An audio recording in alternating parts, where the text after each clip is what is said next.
We track storms to alert you first. This is KIMT Storm Team 3, weather coverage you can count on.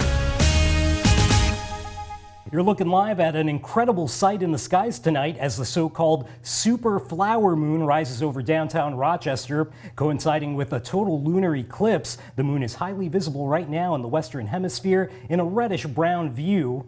Now, I'm joined now by Storm Team 3 meteorologist Ryan Knapp. And Ryan, I bet if you bust out the telescope, you could take a closer look and finally find out if that thing is really made of cheese, huh? Well, that's no moon, that's a space station out there at the moment, I'll tell you. But other than that, we are almost at totality right now. Only got maybe just a few more minutes before we see the total eclipse here as we head into the rest of tonight. 10:29 will be totality, so we'll be watching that closely. And then as we start to work closer to midnight, the eclipse comes to a close. But other than that, if you haven't had the opportunity to do so, we are looking at clear skies for the rest of tonight. And the moon is very large out there right now, so it is pretty impressive to see. So I would definitely get outside and enjoy it. And as we just showed you the live eye over downtown Rochester, you can see it almost at totality right now. It's very close to getting there. But boy, we have a lot of weather to talk about too on top of that space weather, because we got some things to track as we head into this week. We got seasonal high temperatures returning, the chance for rain, and then yes, some storms as we work into Thursday as well. But first, we'll stay on the positive side. Look at these temperatures for today. Into the middle 70s, some of us saw temperatures into the lower 70s.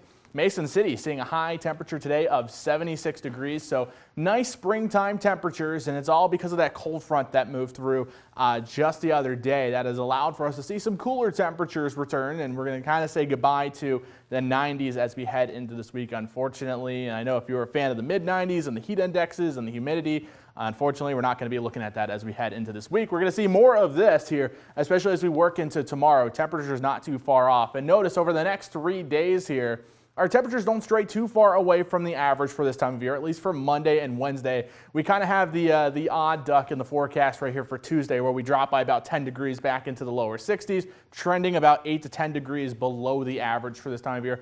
But other than that, spring does kind of make a return. We quickly jumped from what was kind of a pseudo-spring straight to summer last week, and now we're kind of transitioning slowly back into more springtime seasonal temperatures for this week. But the rain doesn't stop. We're still going to see some rain chances, especially as we work into Tuesday and Wednesday. But heading out the door tomorrow morning, notice temperatures into the lower 50s. We'll rebound quickly. We'll warm up quickly. So by the time we get towards around 10, maybe 11 o'clock, maybe you want to head out for some lunch tomorrow around noon, temperatures should be back into the middle 60s, working closer into the 70s. And we'll time it all out here on Sky Tracker 3. I think this will probably be the most boring model you'll see here on the entire forecast, because we're not looking at much for tomorrow. Wall-to-wall sunshine, winds continue from out of the northwest.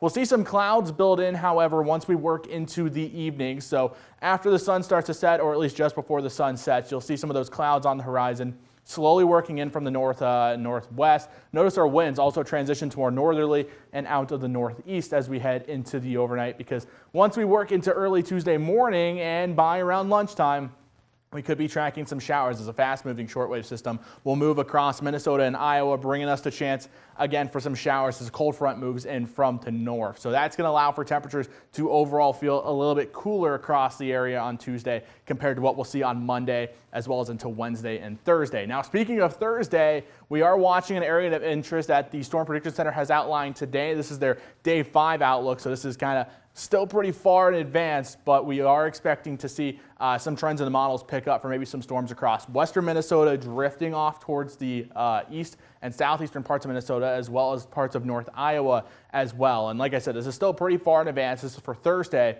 so I do expect this forecast to change. Remember the last time we saw one of these, it switched from western Minnesota to eastern Minnesota to far northeast Iowa to far western Iowa. It went all over the place. So I do expect this to change here as we move over the next few days, but something to keep our eye on here for the next couple days here in the forecast. But we'll take a look at the 7-day forecast for the weekend. It's always in view, though, and I know what you're thinking. You're seeing that 50 there as we head into next week. Again, like I said, still pretty far in advance. We are looking at the potential for some changes in the forecast altogether, but it looks like our warmest days will be on Thursday as we do track the chance for maybe some thunderstorms. Anthony?